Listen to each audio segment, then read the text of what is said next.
Tell me a ghost story that sounds completely unbelievable but is entirely true. Okay, so my name is Brandy Stark. I'm the founder of the Spirits of St. Petersburg, and I've been loving these Stitch stories.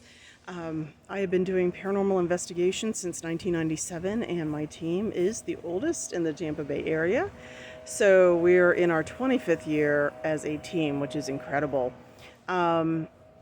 Anyway, I wanted to tell one other story because the best ones are always the ones that happen to you. I mean, understand that the world is not as paranormal as the TV shows make it out to be. But I mean, I've seen my share. I've seen one person pushed. I've been touched on the shoulder and scratched once on the face. And I've seen a Bible come out and do this by itself. Pretty cool stuff. But it's still those personal stories that really get you. So when I was 16, we moved from Lutz, Florida over to St. Petersburg, Florida for my mom's job. She worked at Florida Power at the time. And I had kind of like an attached bedroom. So it was converted garage, attached bedroom. And my mother was in the house. And this was not separated from the house, but it was like a further bedroom from her. So the first year that we were there, I had 3 visits from this faceless entity. Now, understand at the time, I was trying to decide whether or not my part of the house was haunted because we knew that there was a suicide on the property, and my bedroom had been originally a garage that kind of got enclosed and converted into this awesomely huge bedroom, which was great if you were a teenager, right? It made you feel like you were free. So what ended up happening was this would happen around 7 o'clock every morning, right around twilight.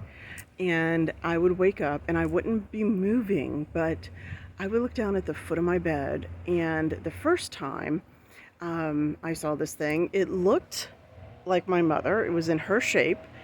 Um, it was literally wearing a night set that she had, like this really pretty white nightgown and robe that she actually did own.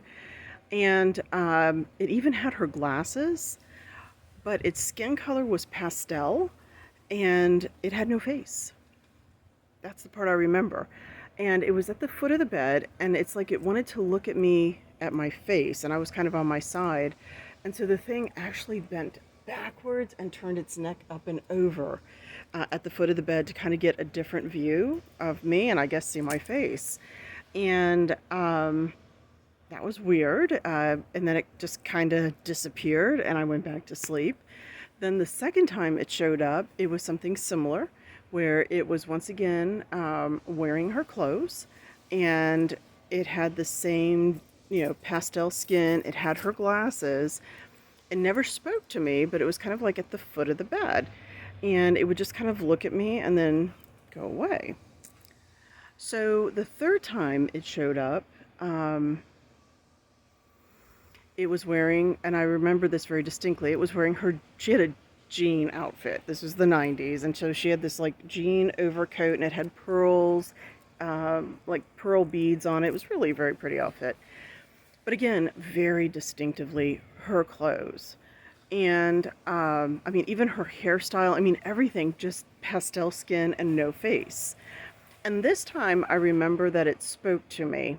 And in fact, it interacted. It actually said something about, well, I'm going to go now. And it actually moved towards the door, like actually moved past the bed to the door that would have led to my porch and gone outside.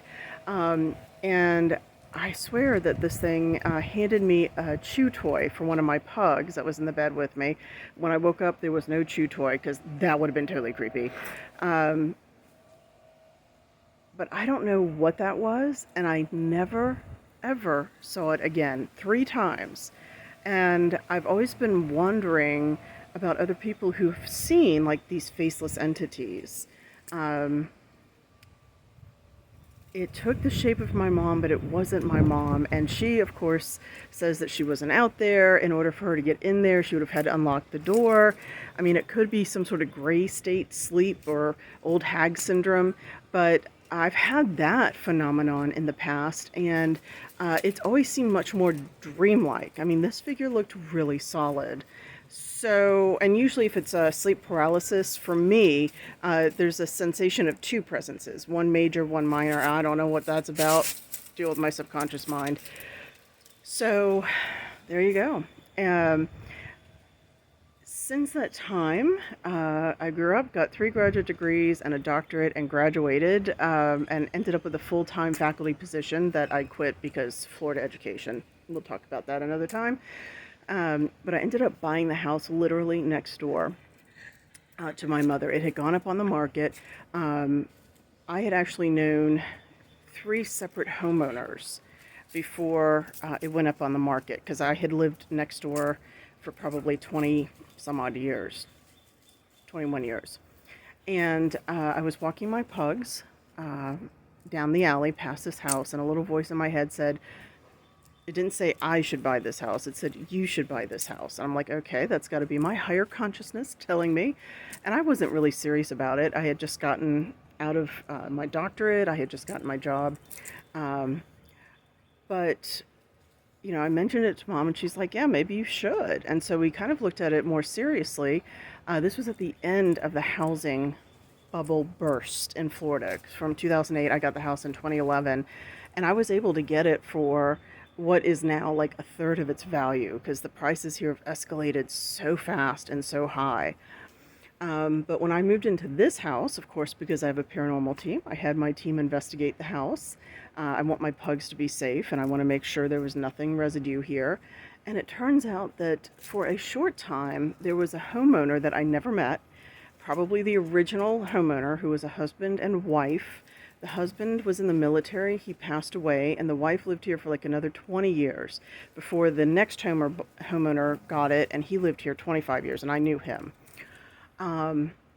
And people kind of sensed her kind of off to the side in the front room. And I don't know if she's still here or not, but the weird thing was that usually sometime between February, March, April, kind of in that time period, I would be awakened right around 7 o'clock in the morning by what sounded like a muffled conversation coming from the living room. Now, the living room has the original windows. I've not replaced those, and I initially thought maybe it was some noise from outside, but when I would check, there was nobody near them, and for somebody to do that, they'd have to cross my entire lawn, which is, it's a good lawn, and stand outside the window and talk pretty loudly for me to hear them all the way in the bedroom of my house. So that happened for about 7 years. I've been here 13, and I haven't heard it in a while. So I'm assuming that she's kind of faded away, but it was just kind of cool. It didn't seem to upset the pugs, and as long as they're cool and safe, then I'm cool, as long as I'm also safe. So there you go.